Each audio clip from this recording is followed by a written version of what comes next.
Olá, muito boa noite a todos. Meu nome é Carla Berto, sou da Rede Aquários Online e eu acredito que a sala já esteja com alguns amigos presentes aqui no nosso canal no YouTube. O canal Rede Aquários no YouTube comemora aí 16 mil inscritos e espero que você, se for novo hoje, participante aqui da Rede Aquários, muitas pessoas enviaram aí solicitação para participar dessa sala de hoje com o Dr. Antônio Tadeu Martins, da Mesoclínica de Porto Alegre. Nós vamos falar sobre hormônios, saúde, vitalidade, energia, sexualidade, tudo de bom. Enfim, se cadastra no nosso canal, você já está aí, ó, clica aí abaixo, inscrever-se, clica no sininho. Se você clicar no sininho, você vai ficar sabendo quando o nosso programa estará ao vivo, porque vai uma mensagem para o seu computador, para o seu celular, enfim, para o seu notebook.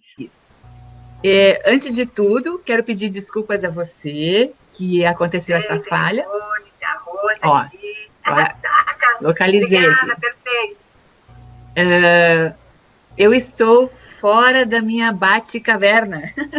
Eu estou em viagem e, apesar da internet aqui ser muito boa, ela é instável. Então, pode acontecer. Mas vamos começar o programa logo, porque vocês estão curiosos.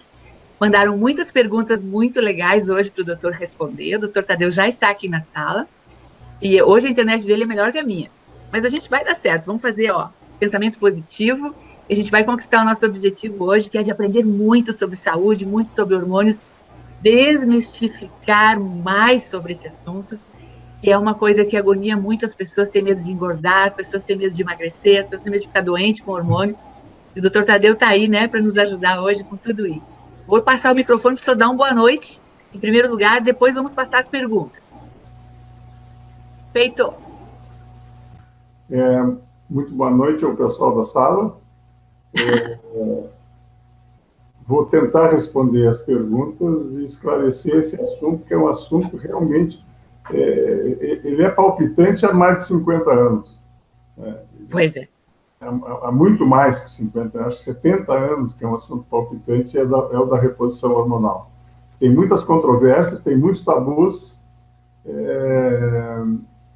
e tem muito erro e também tem muita maldade no meio. Pois é. Como tudo, né?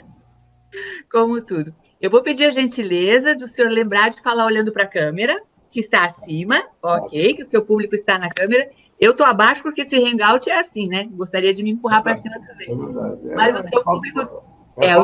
com esse olho lindo aí, olha para cima, e que nós vamos ter um sucesso hoje. Já vou encaminhar aqui o primeiro grupo de perguntas, porque eu separei por assuntos. Vocês começaram cedinho hoje a mandar aqui, tá? E o primeiro grupo, eu quero agradecer a Nádia de Brasília, espero que você já esteja presente, Nádia, a Claudete de Tatuí, São Paulo, e a Lúcia Moraes de Porto Alegre. Esse primeiro grupo reúne dúvidas sobre idade e reposição hormonal. Doutor, a Nádia de Brasília pergunta: tenho 65 anos, tenho depressão e quase todos os sintomas que a Carla falou aqui na divulgação desse evento. Será que ainda tem jeito para mim? Será que eu ainda posso fazer reposição hormonal com 61 anos, ok? Ainda sobre mais ou menos o mesmo assunto, a Claudete de Tatuí, São Paulo, fala: tenho 66 anos, como eu faço para fazer reposição hormonal? Pois eu não fiz até hoje, e também estou, desde que fiquei viúva, em 1990, sem vida ativa.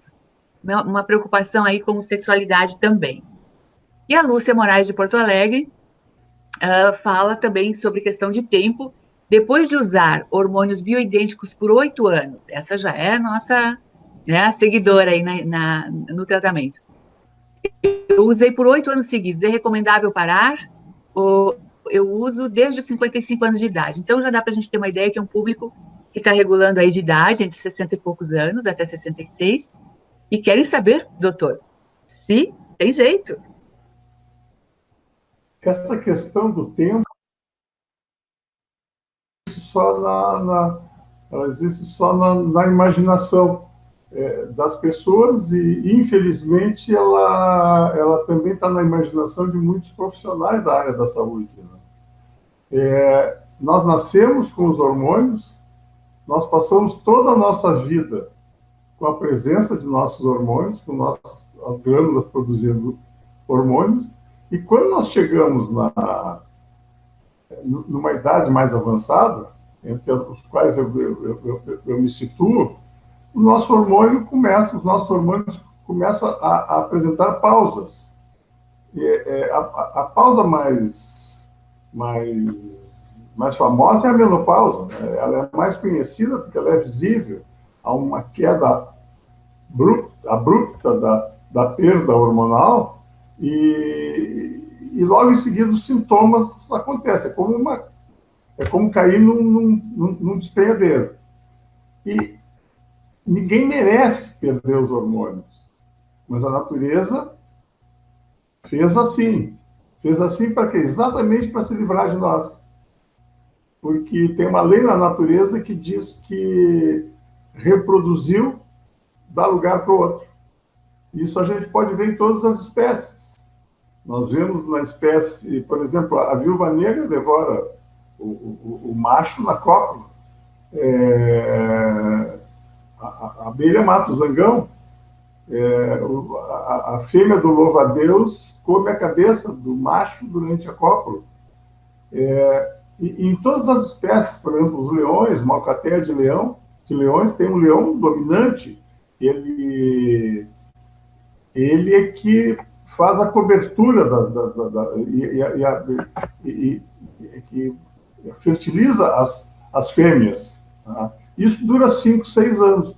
Aí cai o hormônio dele, a testosterona, e um jovem mais forte, mais ágil, com mais testosterona, expulsa ele da alcateia e ele vai viver como um leão solitário,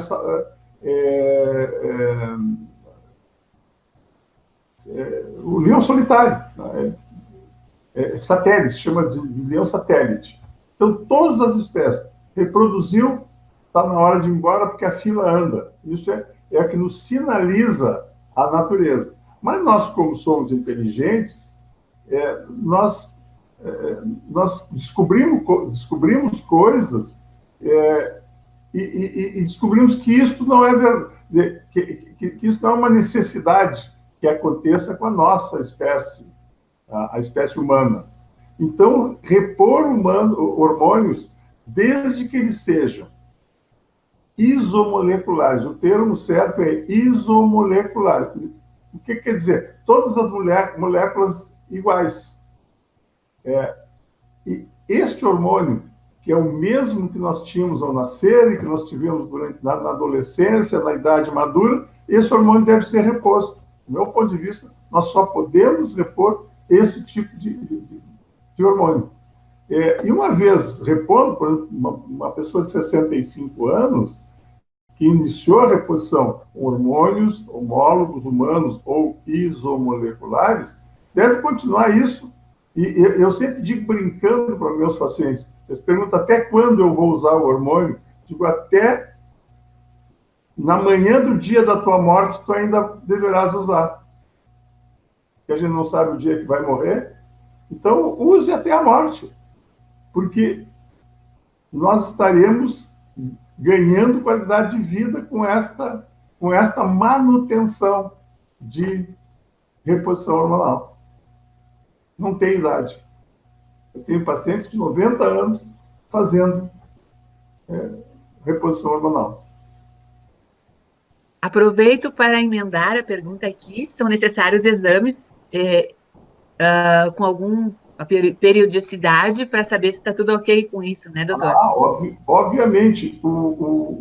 Porque o hormônio, essa ideia de não usar o hormônio, ou de usar por um período, ela está muito ligada ao tabu do câncer.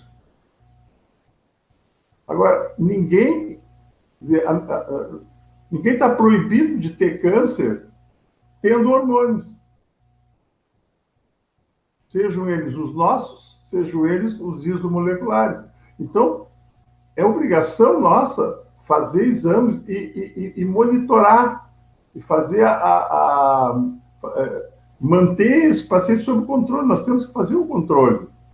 Periodicamente, nós temos que controlar para ver como é que o organismo está. Não que o hormônio vai ser o produtor do câncer, o hormônio não é o produtor do câncer.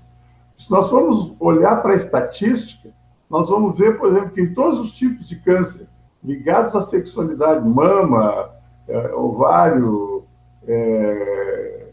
testículo, próstata, a maior incidência é depois da perda hormonal. A grande incidência, eu não tenho dado estatístico aqui, mas eu diria que é na hora de 7 a 10.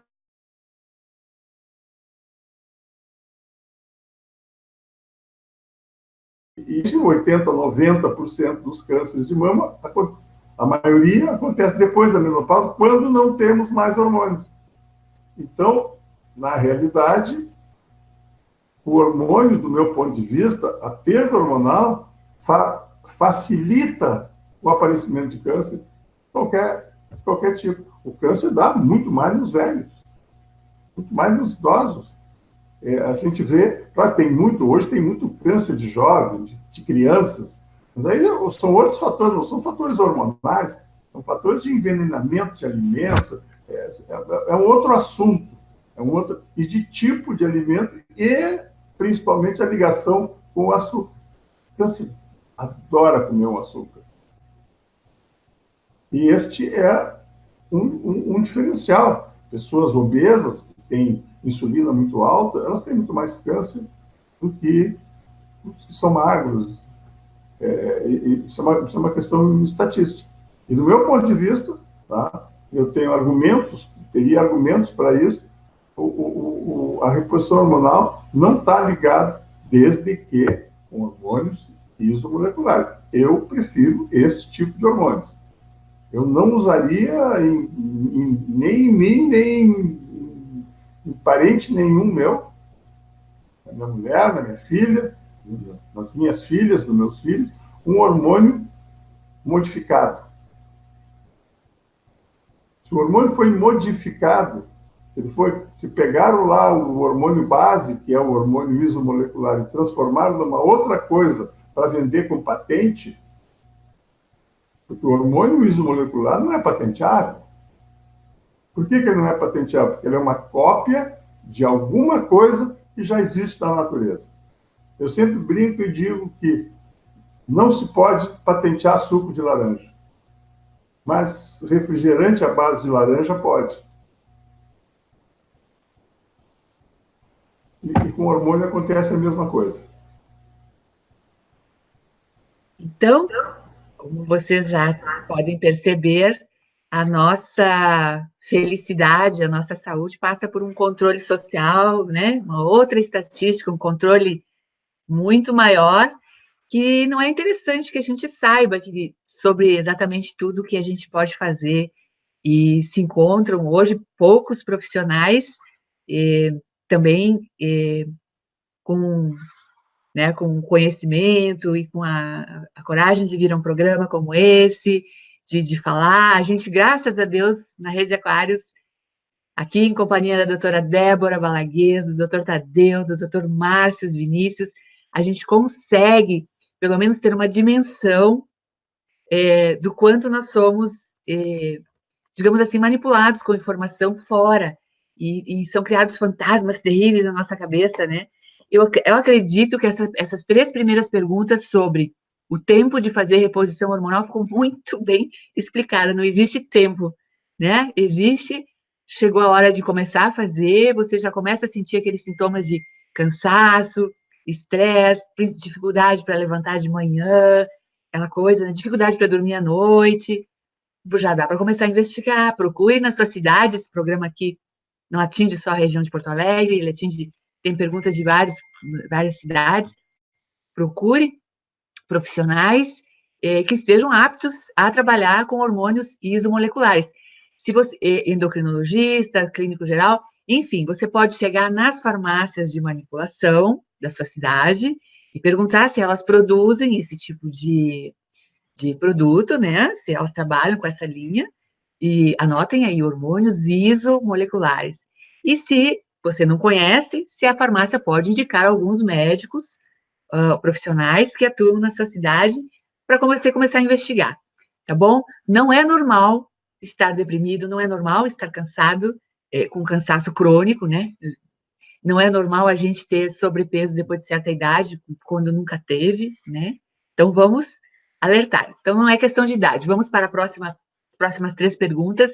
Estão chegando mais perguntas aqui, eu vou agrupar nesse contexto aqui, porque vai dar bem certinho para encaixar para nós aqui, tá? Agora, então, nós vamos passar para emendar nesse assunto, doutor. A Rosane, de Porto Alegre, pergunta: hormônios são remédios? Não afetariam o fígado depois de muito tempo de uso contínuo? E como age no nosso organismo essa reposição bioidêntica?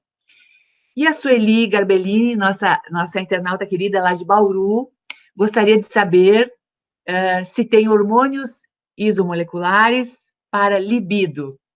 Deixa eu só ver aqui essa última pergunta que entrou. Vai para o outro bloco. Então, agora, sobre estrutura hormonal em si. Se afeta o fígado, o uso contínuo, se é um remédio, e se tem específico para libido. Vou passar o microfone, doutor. O hormônio isomolecular é um hormônio produzido por engenharia genética. É uma técnica que se chama técnica de replicagem genética, onde se pega o DNA do hormônio humano e inocula, faz uma inoculação no núcleo de uma bactéria e ela faz, através de um processo biológico, ela transforma colesterol, que é no nosso organismo matéria-prima para a produção hormonal, transforma colesterol em hormônio, que a indústria chama de hormônio base. O hormônio base, é sinônimo de hormônio isomolecular. Então, hormônio base. Este hormônio base, ele é transformado pela indústria farmacêutica, ele não é vendido como hormônio base, ele é transformado no hormônio sintético. Vou dar um exemplo, eu quero repor a minha queda de testosterona. Eu passei de 70 anos há bastante tempo e fiquei sem testosterona, fiquei na andropausa. Eu precisava repor a minha andropausa. Lá na farmácia tem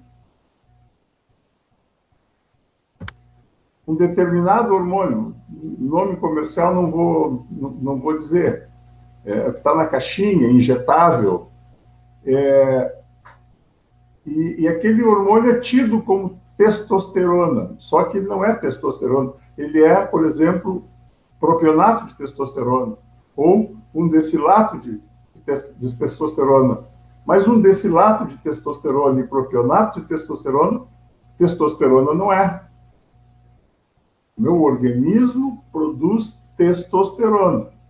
E se eu utilizar o hormônio base ou isomolecular, eu estou utilizando uma cópia genética da minha testosterona. E a minha testosterona me acompanhou com níveis altos até os 55, 60 anos. E depois caiu. Caiu e começou a me incomodar. Então, eu passei a usar testosterona isomolecular ou testosterona base. Como é uma cópia da minha e a administração não é via oral, não é injetável, é transdérmica, ela é passada na pele do antebraço ou na pele da coxa. Vai direto para a corrente circulatória sem passagem pelo fígado. Não há passagem pelo fígado. É como se o testículo, quando produz a testosterona e coloca na corrente sanguínea, também não há trânsito pelo fígado. Então, esta forma transdérmica de utilização hormonal, ela fica ao largo do fígado. Se fica longe do fígado, não intoxica o fígado. Agora, eu sempre... já me fizeram esta pergunta muitas vezes. E eu dou essa explicação e coloco uma pimentinha. Mas você está muito preocupado com o ataque do hormônio ao fígado. Então, você toma suco de laranja 3 copos por dia. Isso ataca o fígado. Você come açúcar, você come quindim, você come pudim, você come bolo, isso ataca o fígado, produz esteatose hepática. Mas a preocupação é com o hormônio, por quê? Porque durante mais de 50 anos, lá de 1940 e poucos, passou a se utilizar para repor o hormônio da menopausa, hormônios da égua. A égua é aquela fêmea do cavalo, que para a égua era maravilhoso. Era um hormônio maravilhoso para a égua, mas cancerígeno para as mulheres. Isso foi usado até 1989, quando se descobriu a engenharia genética. Então, definitivamente, hormônios isomoleculares não atacam o fígado. Tem outras coisas que atacam muito mais, que parecem inocentes. Por exemplo, muito suco de laranja, muito doce, isso ataca o fígado. Adoçante, isso ataca o fígado. Qual é a outra pergunta? Enganchado nessa era sobre libido, hormônios e libido, se tem um específico para isso. A queda hormonal, na menopausa, por exemplo, ou na andropausa, produz déficit de libido. Obviamente, a recomposição desses hormônios devolve a libido, desde que a causa da falta de libido seja hormonal. Ela pode ser hormonal ou não. Então, existe sim um hormônio que vai... Nós repomos uma menopausa e muitas mulheres saem... voltam a ter a libido na juventude. Algumas têm, outras não. Depende da causa do déficit de libido. Maravilha de resposta. Eu vou enganchar mais rapidinho aqui para nós irmos. Ainda a gente tem dois bloquinhos e o tempo está passando. Sobre câncer e doenças. A gente tem a Patrícia, obrigada, Patrícia de Vitória Espírito Santo, fazendo uma pergunta. A Débora, da cidade de Jandira, São Paulo, e a Ruth de Blumenau. Então, a Patrícia pergunta: quem teve câncer de mama e toma tamoxifeno, tem como fazer modulação hormonal? A Débora pergunta: quem acaba de tirar um pólipo deve se prevenir de que formas? Né? E a Ruth de Blumenau: hormônios mal administrados podem causar câncer? Bom, eu tenho mais uma que acabou de chegar aqui, da Egli Lavarotti. Então, quem está tratando um câncer, doutor, pode fazer reposição hormonal? Então, trazemos agora aqui dessa linha de perguntas. Bom, depende do câncer. Quem está tratando câncer no cérebro pode fazer reposição hormonal. Quem teve câncer de mama tem que esperar um período para voltar a fazer. Normalmente esse período, essa quarentena é de 5 anos. Então nós costumamos não fazer até completar esses 5 anos. Mas depois, obviamente, analisadas todas as condições, nós temos que analisar vários fatores. Não é simples assim.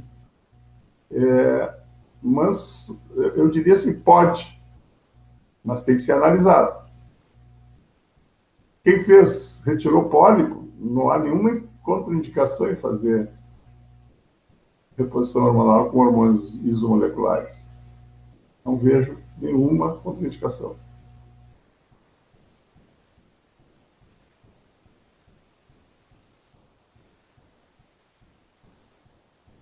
Ok, vamos para o próximo grupo aqui de perguntas. E daqui a pouquinho vamos dar boa noite para o pessoal que está aqui no YouTube também. Sobre menopausa. Vou só tirar o microfone do doutor para não dar microfonia. Sobre menopausa, a Adriana tem 45 anos, Santo André, São Paulo. Eu gostaria de saber quais são os primeiros sintomas da menopausa. Essa dúvida da Adriana também foi dúvida minha, doutora. A gente não sabe se é ou se não é direito e tal, mas a gente É uma pergunta bem legal, pode esclarecer bastante coisas. Primeiros sintomas de uma menopausa. Quando todos passam por esses sintomas ou não? Tem pessoas que não sofrem nada com isso, esses sintomas da menopausa. E a Carla, de Teresópolis, Rio de Janeiro. A mulher, depois dos 45 anos, verifica que o seu útero está aumentando através de exames e sente muitas cólicas. Isto está associado à falta de hormônios, doutor? E a suspensão da progesterona auxilia na diminuição? Uma mulher, nesse caso, dela ter feito está tendo esse aumento, né, do útero e essas cólicas, como que ela fica com relação à reposição hormonal? Ficaria prejudicada uma reposição hormonal? Se você quiser, doutor, eu posso separar as duas perguntas. A primeira, de Santo André, é sobre os sintomas da menopausa. Sintoma, não é o primeiro sintoma. O sintoma mais frequente da menopausa, que ocorre praticamente em todas as mulheres que entram ou que estão entrando na menopausa, porque esse sintoma pode começar no climatério, às vezes dura 20 anos no climatério. Então, nós podemos ter, na pré-menopausa, que seria o climatério, o sintoma chamado, tecnicamente, de fogacho, que seriam aqueles calorões. Este é o sintoma mais frequente. Mas ele pode se manifestar como perda da libido, ele pode se manifestar com insônia. Não existe uma receita de bolo para a sintomatologia da menopausa. Pode se manifestar com cansaço, com irritabilidade, mas o mais frequente é o fogacho, é o calorão. E nem todos, respondendo à segunda pergunta, e nem todas as mulheres passam por isso. Eu sempre digo para as minhas pacientes que tiveram o fogacho que o fogacho é um privilégio. É bom ter o fogacho, porque ele dá um motivo para iniciar a reposição hormonal. As que não têm, que têm menopausa silenciosa, elas deixam de se beneficiar com essa reposição, que pode beneficiá-las em outras sintomatologias que às vezes estão associadas a outros fatores. Por exemplo, redução da memória, cansaço, ansiedade. E eu diria, eu não tenho a estatística, mas eu diria que mais da metade das depressões, talvez muito mais da metade das depressões ocorridas após a menopausa, tem na menopausa a sua origem. E é uma tônica nas mulheres que fazem tratamento e que têm depressão, haver muitas vezes o desaparecimento dessa depressão, retirando os famosos antidepressivos, e tem sérias consequências. O remédio sempre, se fosse tão bom, não era chamado de droga. Fale um pouco sobre os antidepressivos, professor, que tem gente ansiosa para saber, com essa questão da depressão e os riscos. Eu acho que a depressão é um sintoma, é uma entidade muito frequente nos dias de hoje. É produzido pelos dias, pela forma com que se vive, com o corre-corre, com a falta de dinheiro, a falta de problema com os filhos, com a moradia. Tudo isso pode levar à depressão. Eu diria assim que a maior causa de depressão, sempre eu tenho essa tese, que a maior causa da depressão são os déficits hormonais e as distorções alimentares. Se a gente corrigir a alimentação, repuser os hormônios, se eles estiverem necessitando, se houver necessidade dessa reposição, a gente elimina, faz um corte bem abaixo e tira estas pacientes da necessidade do uso do antidepressivo. Então, e ficou muito frequente, entra no consultório médico, e o médico, em 5 minutos, se ouvia, eu tenho depressão, já sai com a receita do antidepressivo.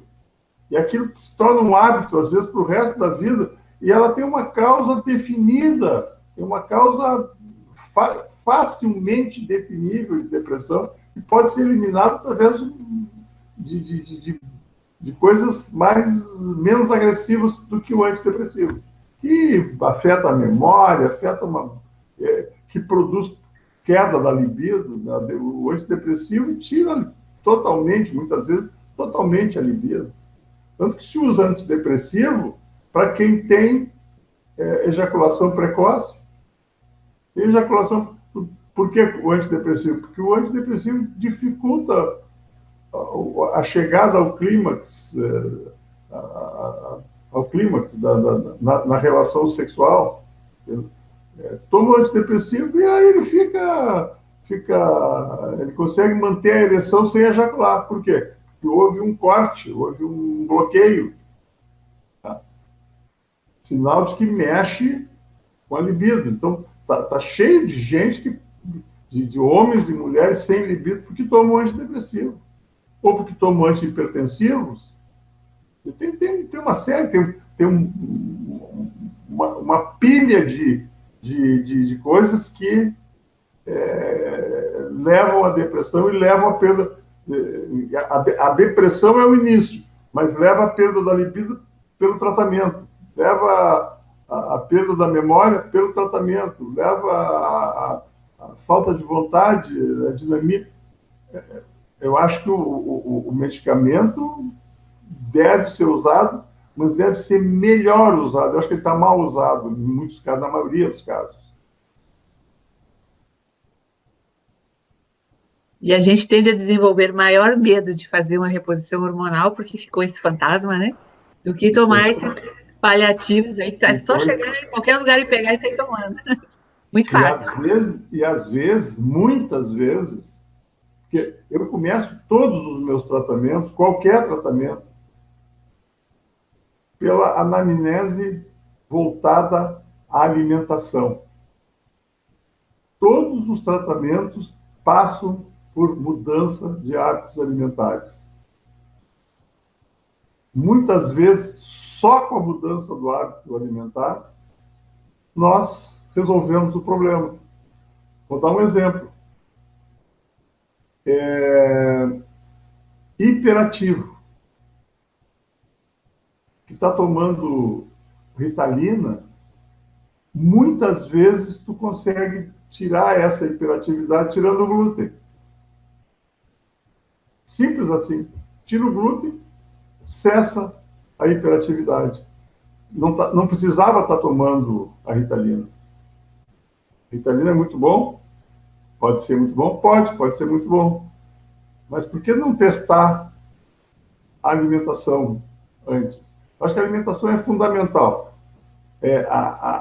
Hoje se sabe que a insulina, quem come carboidrato de alto índice glicêmico, produz muita insulina. A insulina é inflamatória para os vasos. Então, a insulina produz obesidade, a insulina produz inflamação, produz acidente vascular cerebral. Por quê? Porque inflama o vaso. A insulina produz infarto agudo do miocárdio. Por quê? Porque o vaso sanguíneo está inflamado e o colesterol adere porque está... Não é por causa do colesterol, é por causa do vaso que está estragado. O colesterol não produz infarto. Temos hoje muitas evidências e muitas provas de que o colesterol não produz infarto, nem AVC. O que produz o estado prévio, é o estilo de vida. O que se alimenta, que tipo de exercício faz. Nós poderíamos suprimir o infarto e o AVC somente com exercício e alimentação adequada. É esse o tripé, né? Esse é o tripé que o senhor fala na divulgação desse evento aqui.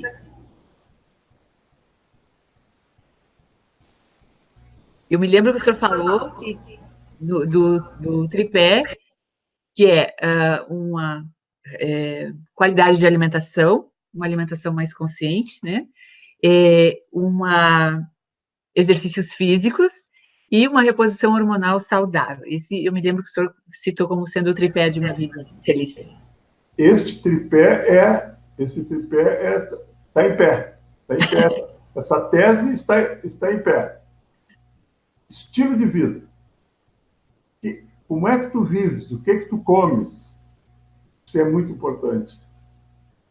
Nós modificamos o nosso estilo de vida. E olha que é pertinho, é ali em 1980, foi criada a pirâmide alimentar que modificou de cima para baixo. Foi modificado lá no Congresso americano. Para quê? Para favorecer os plantadores de grãos. Pois é tudo político. Mudaram a alimentação, aquela alimentação que era saudável. A gente comia banha de porco, a gente comia carne de porco, comia carne gordurosa. Nossos antepassados todos guardavam a carne na banha. Isso entrou tal de pirâmide alimentar e disseram que a gente tem que comer 60% de carboidrato. Isso aí deu obesidade no mundo. E está matando a nossa espécie. Então tá, gente. Estamos aqui para ficar alertas, né? O último grupo de perguntas, porque já estamos a uns minutinhos de encerrar o programa. Então, eu só não deu para você responder, doutor, acho que não vai dar para responder todas, mas ficou faltando a pergunta da Carla, de Teresópolis, que está com problema verificou que o útero está aumentando, e como ela mandou a pergunta muito cedo, eu quero respeitar por prioridade do pessoal que cedinho já mandou a pergunta hoje. Ela está com 45 anos, verifica que o útero está aumentando, através de exame, sente muita cólica, e ela pergunta se encaixa a reposição hormonal e se tem riscos, e se por causa desse problema do útero ela poderia fazer. O fato, quer dizer, o útero aumentando, o termo útero aumentando não caracteriza nenhuma enfermidade, mas deve ter. Então, ela tem que completar, antes de qualquer coisa, antes de pensar em qualquer tipo de reposição, ela tem que completar a investigação e descobrir, elucidar a causa. E por que isso é que é o mais importante. Por que o útero está aumentando? Então, lá o profissional, o ginecologista que está atendendo essa senhora, essa moça de 45 anos, deve firmar diagnóstico. Se ela tiver um tumor de útero, por exemplo, ela tem que tratar o tumor. Tem que ver que tipo. Se ela tiver pólipos. Então, antes de qualquer coisa, diagnóstico. Ok. O último grupinho de perguntas. Deixa eu ver aqui sobre... Não, essa já foi. Então, temos aqui a Nil Gomes, do Rio de Janeiro, sempre está aqui com a gente. Nil, obrigada, um beijo. A gente fala muito, doutor, de mudança hormonal para mulheres. Mas eu quero saber sobre homens. Como é que fica essa alteração hormonal nos homens? Se ela acontece também, e se ela afeta muitas coisas na sexualidade, ou se é mesmo coisa da cabeça, doutor? Porque às vezes os homens não vêm aqui perguntar e as mulheres perguntam por eles. Não tem nada da cabeça. Absolutamente nada da cabeça. A andropausa hoje é uma enfermidade comparável. Eu sempre comparo a andropausa a uma castração biológica. Não total, mas uma castração biológica Parcial. O que é a castração? É tirar os testículos e suprimir a produção de testosterona.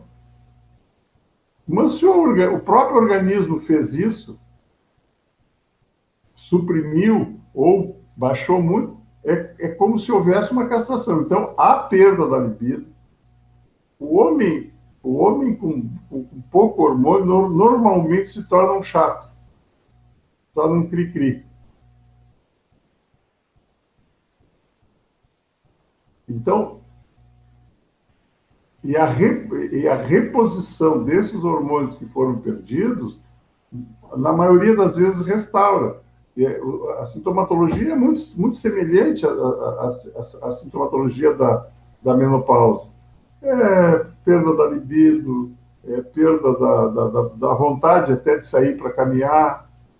O cara que saía, que fazia os negócios lá com 40 anos, um empresário, ele perde, diz que ele ficou mais cauteloso, na realidade ele ficou menos audaz. Ele perdeu a audácia porque perdeu o principal hormônio. Doenças cardiovasculares são beneficiadas pelo déficit hormonal. O professor Ítalo Rachid, ele diz que a testosterona devia se chamar cardiosterona. Por quê? Porque existem muitos receptores para testosterona no coração. O coração, ele é um músculo, e todo músculo depende da testosterona para funcionar a pleno. Então, muitas doenças cardíacas, do músculo cardíaco, são beneficiados pelo déficit de testosterona. Pessoas que não conseguem desenvolver a musculatura, vai lá, malha na academia, e o músculo continua do mesmo tamanho. Por quê? Está faltando testosterona para ele crescer. E todo homem que não faz reposição hormonal, necessitando dela, entra num processo que a gente chama de sarcopenia, que é perda da quantidade de células musculares. Os músculos vão atrofiando, há uma atrofia globalizada da musculatura. Os músculos ficam moles e menores. E, para evitar isso, nós temos que repor testosterona e, muitas vezes, hormônio do crescimento. São dois hormônios importantíssimos para a musculação. Então, homens também têm que repor. Eu acho que devia ter uma lei. Devia ter uma lei que fosse cumprida, porque nós estamos num país que não cumpre as leis, que obrigasse os homens com perda de testosterona a fazer reposição. E reposição hormonal com hormônios isomoleculares não dá câncer de próstata, não. Pelo contrário, protege. Sensacional! Olha só, chegamos ao fim deste programa.